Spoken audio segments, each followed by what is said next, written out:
Assalamualaikum warahmatullahi wabarakatuh. Pada video pembelajaran kali ini kita akan mempelajari hak kekayaan intelektual perangkat informatika part kedua. Jadi yang kemarin adalah part ke-1.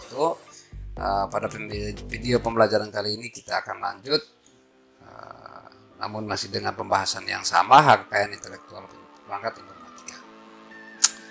Oke, ya, slide selanjutnya. Beberapa hal yang berhubungan dengan lisensi software.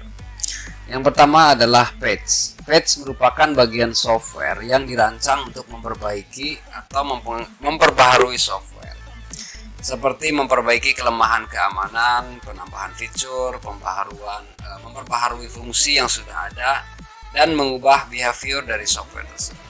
Biasanya patch ini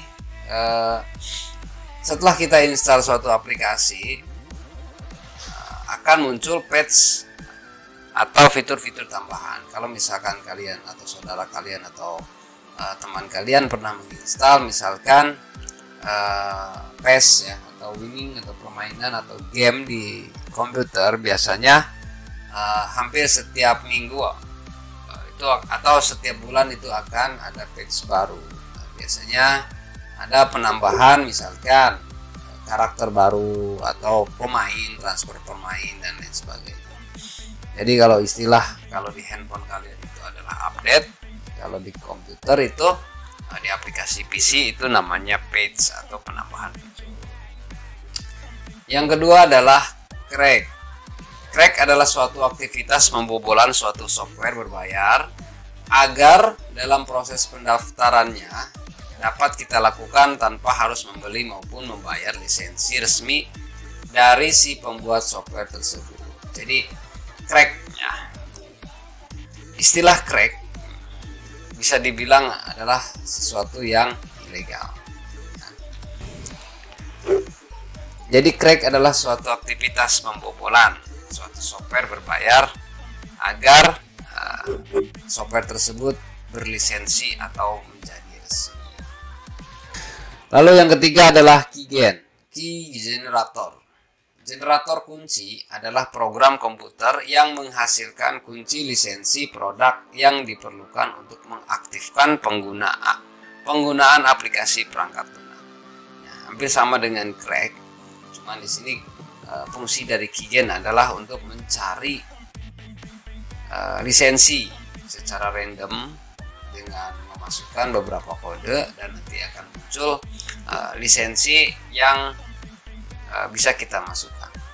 Nah, ini adalah salah satu juga bahwa pelanggaran tentang lisensi software. Jadi yang harusnya berbayar menjadi tidak berbayar atau dibobol atau di-crack. Selanjutnya yang keempat adalah serial number. Serial number adalah suatu kode unik yang biasanya diberikan sewaktu mendaftar untuk software yang akan digunakan. Jadi serial number biasanya kalau kita membeli sebuah software original itu akan disertakan serial number. Nah, itu adalah salah satu contoh yang berhubungan tentang lisensi software. Yang kelima, software portable. Jadi software portable adalah sebuah software seperti asli tetapi sudah dimodifikasi agar tidak perlu ditanamkan ke dalam folder instalasi C. Nah, jadi ada namanya sebuah software yang paling sering dibuat software portable adalah Adobe misalkan, atau Adobe Photoshop dan lain sebagainya. Jadi digunakan atau dimodifikasi software yang asli menjadi software portable. Jadi hanya menancapkan sebuah flashdisk yang tertanam atau tersimpan software portable tersebut hampir sama dengan aslinya. Namun kelemahannya memang kalau misalkan portable itu kan terasa lambat atau nge-lag ya. Karena sistem aplikasinya tidak diinstal di memori internal atau memori C, partisi C atau partisi sistem. Nah, jadi di sini ada beberapa hal yang berhubungan dengan lisensi software. Yang pertama patch, crack, keygen, serial number, software portable. Oke, kita lanjut.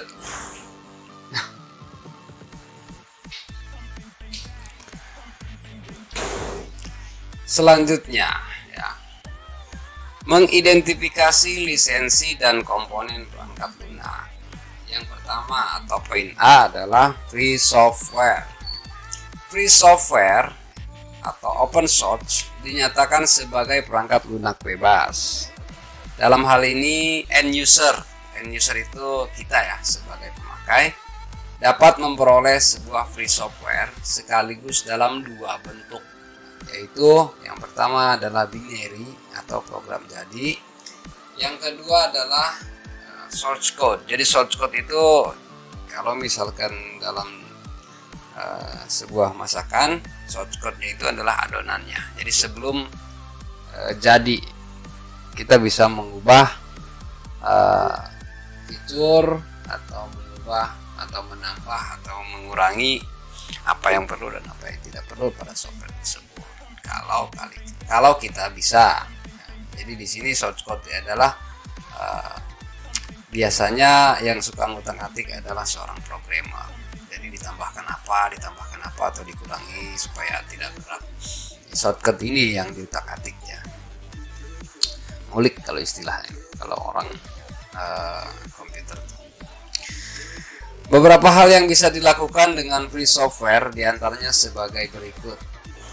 Oke. Nah, jadi dari source code tersebut kita bisa memodifikasi free software ya dengan ngoding ya. Source code kita coding, bisa kita modifikasi. Lalu yang kedua bisa menggunakan free software, yang ketiga menjual free software, yang keempat menyebarluaskan free software. Jadi intinya software tersebut bebas untuk kita sebarluaskan, menjual atau memodifikasi atau hanya untuk menggunakan sendiri. Itu adalah lisensi free software. Selanjutnya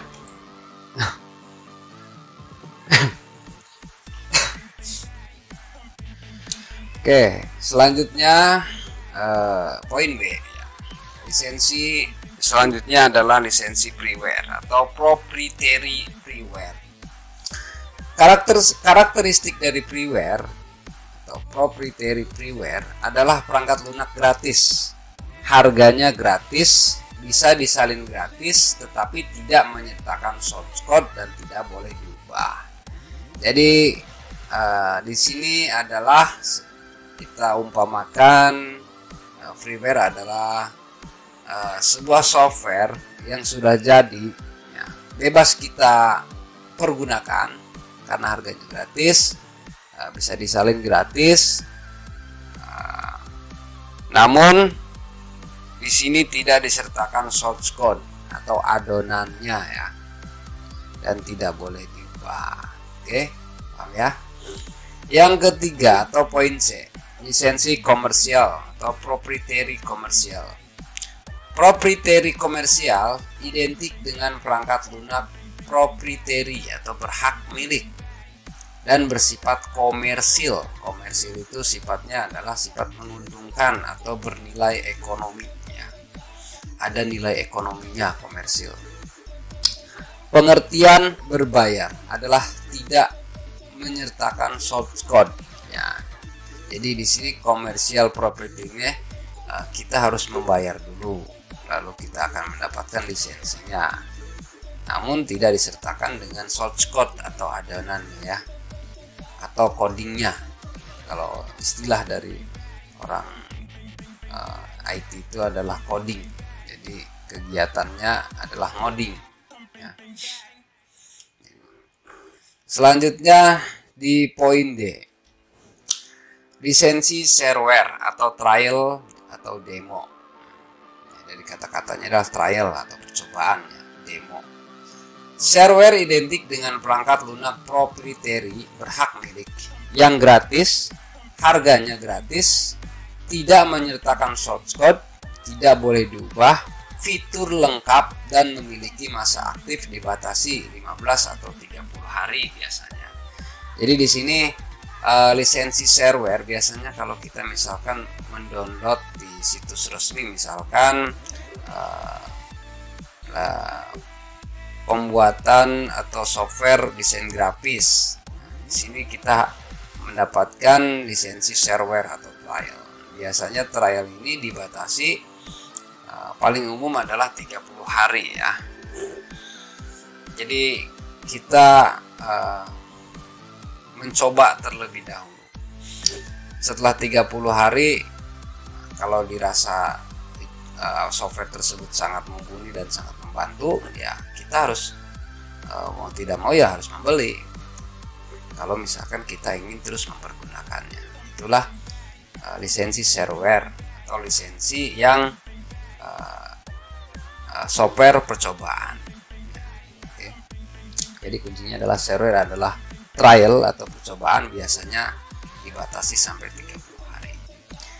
Yang kelima atau poin E yaitu public domain. Public domain adalah perangkat lunak dilepas total oleh pembuatnya. Public domain, jadi hampir sama dengan yang pertama tadi ya, free software. Jadi public domain itu softwarenya gratis karena sang pemilik atau sang penciptanya sudah melepas untuk umum. Oke, itulah beberapa identifikasi lisensi dan komponen perangkat lunak. Kita lanjut.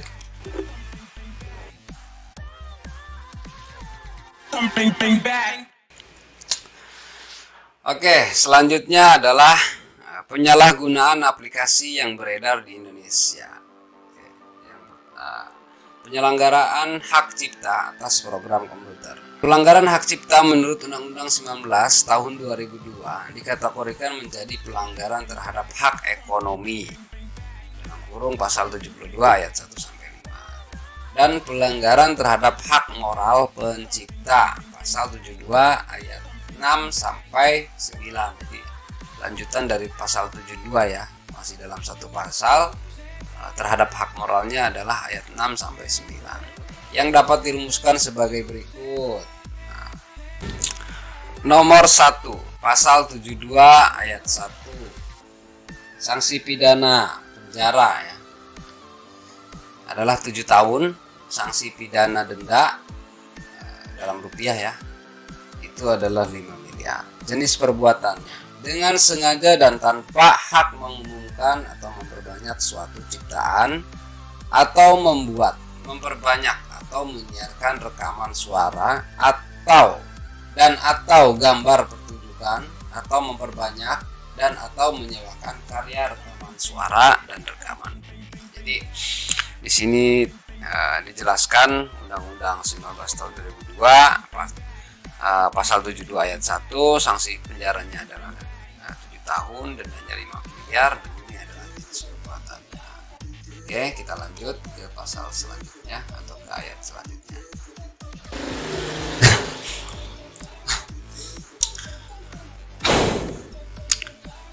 Yang kedua atau pasal 72 ayat 2, sanksi pidana penjaranya adalah 5 tahun, sanksi pidana denda dalam rupiahnya adalah 500 juta. Jenis perbuatannya adalah dengan sengaja menyiarkan, memamerkan, mengedarkan atau menjual kepada umum suatu ciptaan atau barang hasil pelanggaran hak cipta atau hak terkait. Lalu yang ketiga, pasal 72 ayat 3, sanksi pidana penjaranya adalah 5 tahun, sanksi pidananya adalah sama 500 juta. Jenis perbuatannya adalah dengan sengaja dan tanpa hak memperbanyak penggunaan untuk kepentingan komersial, hak cipta atau hak terkait. Jadi jangan sembarangan memperbanyak sebuah karya yang sudah dipatenkan atau mempunyai hak cipta ya. Nanti kita bisa terjerat oleh pasal-pasal berikut ini. Jadi untuk selanjutnya itu hampir sama ya. Kalian bisa baca di LKS juga tertera. Nanti juga materi yang Bapak paparkan ini Bapak akan share ke kalian dalam bentuk PDF. Jadi kalian baca-baca kembali pasal 1 sampai 9 ya. Jadi sanksi pidana penjaranya dan sanksi pidana denda serta jenis perbuatan-perbuatannya. Oke, kita lanjut. Nah, di sini sudah sampai ayat 6. Lalu di ayat ke-7, 8 dan 9. Kita bacakan yang terakhir deh. Untuk pasal 72 ayat 9, sanksi pidana penjaranya adalah 5 tahun, sanksi pidana dendanya adalah 1 miliar. Jenis perbuatannya adalah dengan sengaja dan tanpa hak tidak memakai semua peraturan perizinan dan persyaratan produksi yang ditetapkan oleh instansi yang berwenang, dan penggunaan sarana produksi berteknologi tinggi khususnya di bidang cakram, optik atau optical disc. Jadi biasanya waktu kalau zaman Bapak dulu ada namanya DVD atau DVD player ya. Jadi itu adalah hal yang paling sering sekali untuk dibajak atau diperbanyak tanpa mengantongi izin. Oke, kita lanjut.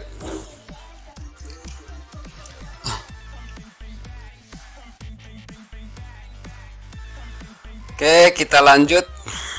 Poin B yaitu bentuk penyalahgunaan langsung.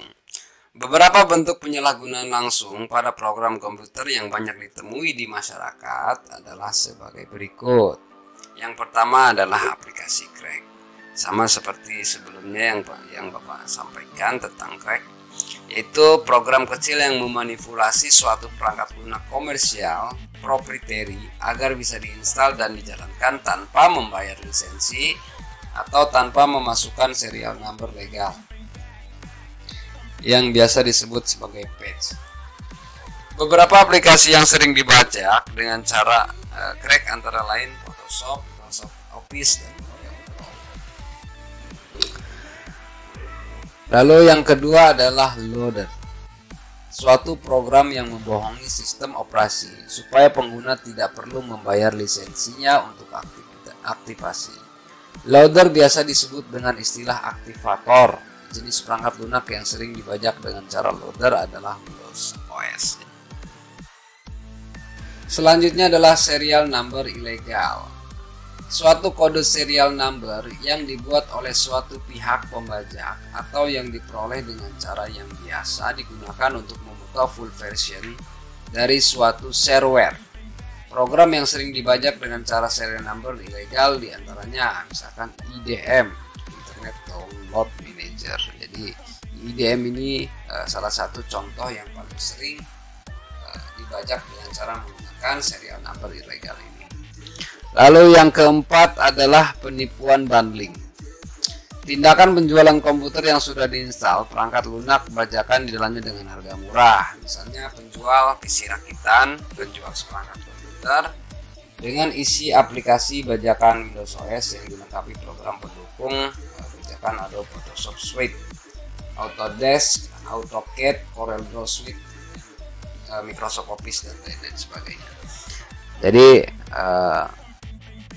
penipuan bundling ini adalah jika kita membeli sebuah PC, perangkat PC ya, biasanya sang penjual menawarkan dengan isi atau sudah komplit dengan softwarenya. Nah, itu adalah termasuk pada penipuan bundling. Satu paket dengan hardware dan software, jadi itu disebut dengan penipuan bundling. Oke, kita lanjut. Nah, kita lanjut yang kelima, yaitu jasa install ulang ilegal. Jasa jenis ini sangat rumit jika ditelusuri. Secara teknis memang mudah membajak Windows OS dengan metode menawarkan jasa instalasi Windows, apalagi dengan tambahan aplikasi yang termasuk bajakan. Nah, jadi jasa install ulang ilegal ini adalah kita menginstal dengan produk Windows OS yang bukan resmi. Yang keenam, masalah jasa persewaan CD perangkat lunak. Menyewakan CD perangkat lunak komersial proprietary yang seharusnya tidak boleh dipersewakan. Biasanya yang sering disewakan di Indonesia adalah CD game. Jadi kalau misalkan kita ingin, biasanya software tersebut sudah di burning atau sudah disimpan pada sebuah compact disk atau CD, lalu CD tersebut disewakan untuk diinstal secara meluas. Nah, ini adalah termasuk pelanggaran pada lisensi ya. Oke, mungkin cukup sekian pembelajaran kali ini. Kita nanti akan lanjut ke bab selanjutnya. Jika kalian ada yang kurang paham atau yang masih ada yang ditanyakan, silahkan kalian tanyakan melalui kolom komentar atau di WA grup kelas kita ya. Jadi Bapak harap kalian bisa memahami dan kalian bisa mempelajari serta menghafalkan istilah-istilah yang ada pada lisensi tersebut yang tadi Bapak sampaikan. Oke, cukup sekian video kali ini. Bapak ucapkan terima kasih atas perhatiannya. Wassalamualaikum warahmatullahi wabarakatuh.